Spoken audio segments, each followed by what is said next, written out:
On June 23, 1996, N64 was released in Japan. The results were nothing less than phenomenal. Within hours, over 500,000 systems cleared the shelves.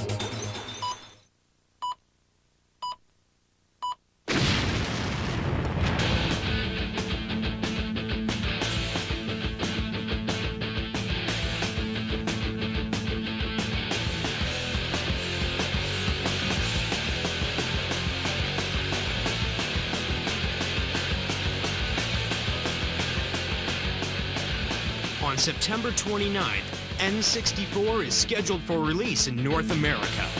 The system is about to change. But before it does, we decided to invite 3 of the best gamers in the country to put it to the test. This is N64.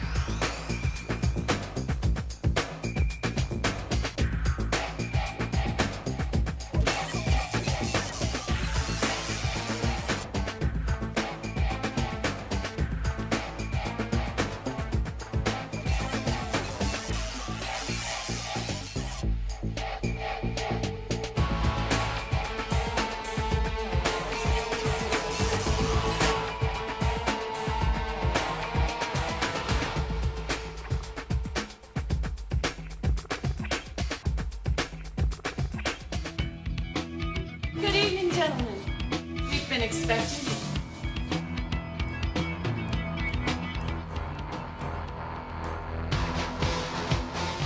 This is it, the power of N64, the driving force in the next generation of video games.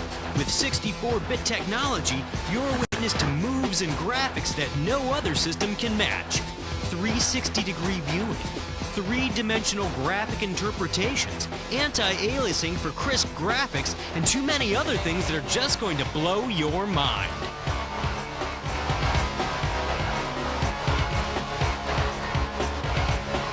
Welcome to N64.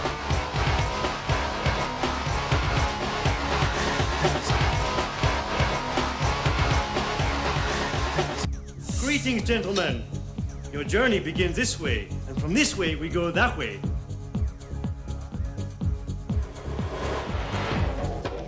Yo, what is this? Yo, it's kinda dark in here. Okay. Hey guys, how you doing? So, I understand you're here to find out about the Nintendo 64.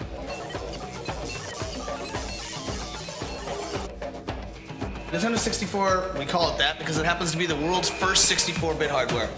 Now, I could go on and on about all the technical stuff, but I think it's easier for me to explain that as I show you the game. Hello! So let me jump into the game. You notice that Mario's standing in this huge field outside of a big castle. Now, if I take the control stick and I just move it a little bit, you notice that Mario will start to tiptoe. I move it a little bit farther, Mario will start this kind of slow walk. Crank it and he goes full-out sprint. Whip it in circles. Full 360-degree control. 360. Okay, now I'm gonna cruise up into this castle, because that's where most of the levels are. Go, little man, go. Whee! What kind of skills do you have, little man? Now that I'm inside of the castle, before I go show you a level, I'd like to show you some of the cool things that Mario can do. Now, I'm sure you've seen traditional Mario games. You know that Mario can do things like climb and jump on enemies, but now Mario's got some stunts. Check out Mario, man, doing those backflips. If I push the Z and then push jump, whee! Mario does a layout double backflip. Awesome. If I like run along, push Z jump, whoa, Mario jumps a mile. Oh, look at that. Did you see him climb? I can get Mario to do things climbing trees. I can get Mario to do things by hanging on ledges. I can do a ton of stuff with Mario. Oh, did you see that? Yo, you see the way he went to that door? No kidding. Here we go!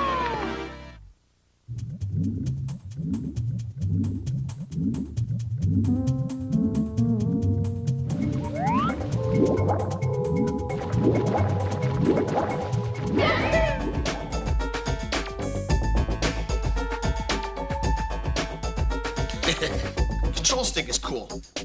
It actually allows full 360-degree control. Okay, so I'm gonna cruise along here and jump into this picture. Oops. Hey, how'd you do that? Actually, it was pretty hard. We had a bunch of R&D guys with busted heads. This level's kind of cool because there's swimming levels in the game, there's snow levels, there's other stuff. This level actually involves swimming as well as kind of some traditional platform stuff. However, now it's all happening in a 3D world. That's awesome.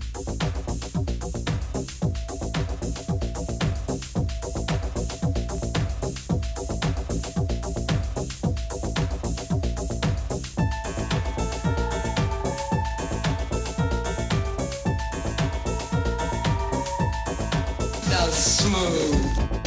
There's one other cool area I'd like to show you in the game before we move on to the other products. And that's Bowser.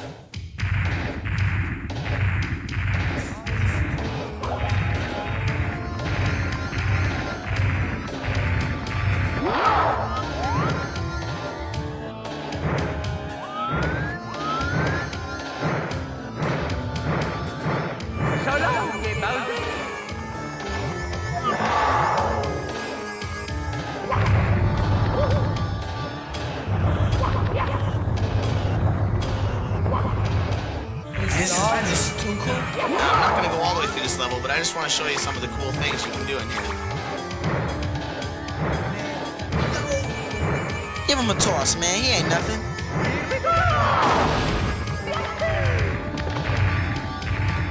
Anyway, I think I could go on for about the next 20 hours telling you about Mario 64, but I think it's time we move on to Armand, who's going to show you Pilot Wings.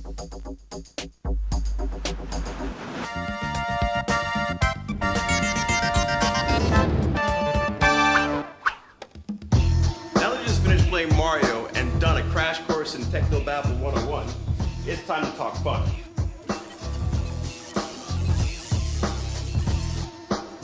What's really different about Pilot Wings is that you get to deal with more than just airplanes. You've got hang gliders, you've got rocket packs, and you've got gyrocopters. It's the most unique flight simming game you've ever played in your life. When you're playing the game, you feel like that you're actually in the game. For example, in this hang glider level, there's going to be some rings you got to fly through. That's the first part of it. Now you got to be sure that you're making yourself steer really steady because the mountains are in close, okay? Now when you go through all the rings, make sure that you pull the joystick down to swoop your plane upward. Swoop just like that, just like that. When you're going in for the landing, you want to use your A button, or commonly known as the blue button. Use it to slow down speed if you're going too fast. Come in for the landing, and it's an A+ if you hit it right. Yo, this is unreal.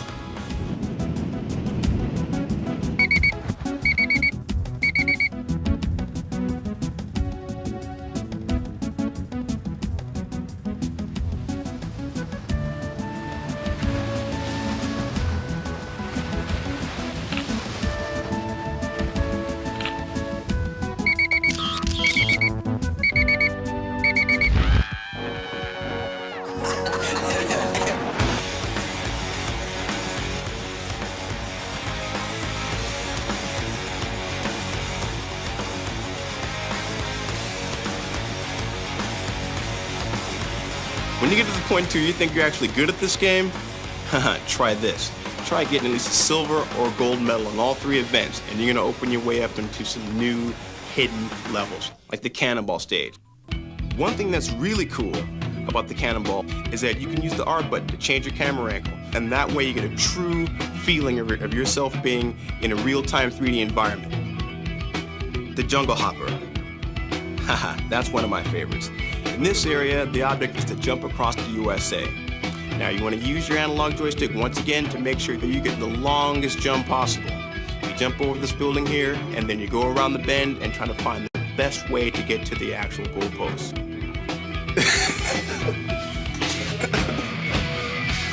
You still got one more game to play.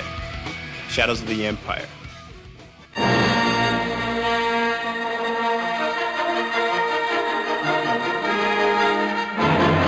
Well, I guess you two guys are here to see Star Wars Shadows of the Empire.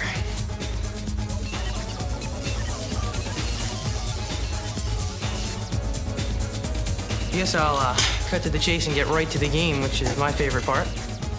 One of the really unique things about Star Wars is that there are several different game types in this game, actually. You fly a snowspeeder over the ice world, you're a guy in a corridor in a maze type level. There he is. You actually fly in a spaceship. You do ride a swoop bike, which is kind of like a big speeder bike across the land. And one of the coolest parts in the game that I really like is these big walker guys.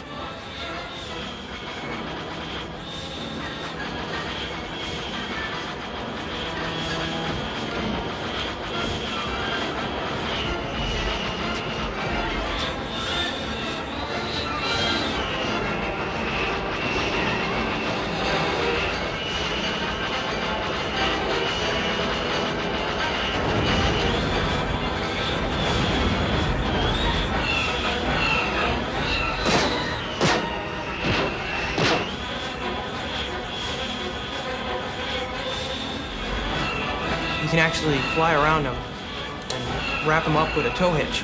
And you can circle them just like in the movie. And then you can trip them up. Love that part.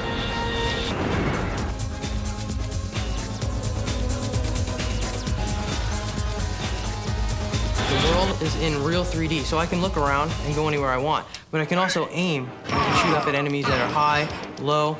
I can strafe and run and shoot in different directions. You're out there, Henry. I can jump over objects. I can actually duck and fire at some of the stormtroopers. I can get different weapons to fire, the flamethrower to kill these big ice monsters. Okay, this is the flying over the Star Destroyer. And here you actually can zoom in to the cockpit. In every level, there's different views. You can zoom in and out. You can watch the guy from a third-person view, or you can actually watch from a first-person view.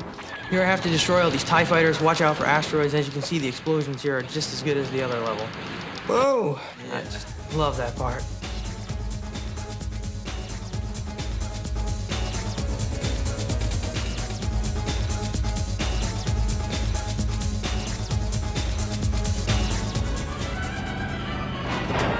Here's the swoop bike level. See, I'm chasing this gang inside the town. See how fast it gets. And I can zoom out and look in a third-person view. See, I can see all the walls. I gotta try and bump them and stop them from getting to loot. I really like how fast this level moves. It's pretty overwhelming at first when you're inside the narrow confines of the town, but you get out later on and you actually get out onto the desert and you go over the Sarlacc pits and you have to do the jumps and go through the canyon. Insane. See here, I can go anywhere I want and look at things. I can search the walls and stuff and find hidden items.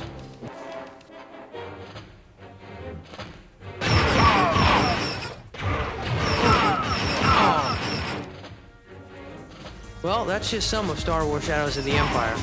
Whoa, those are 3 great games. We've only scraped the surface. There's more?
N64 rules.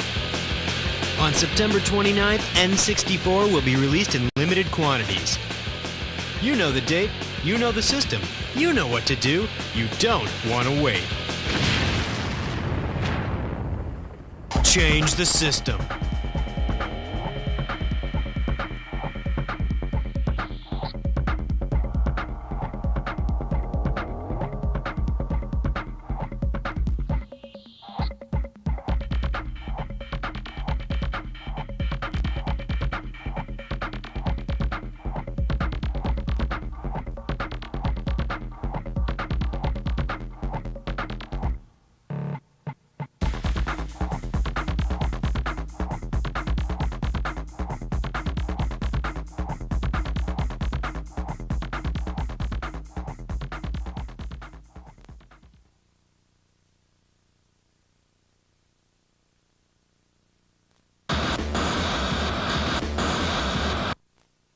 You still want more?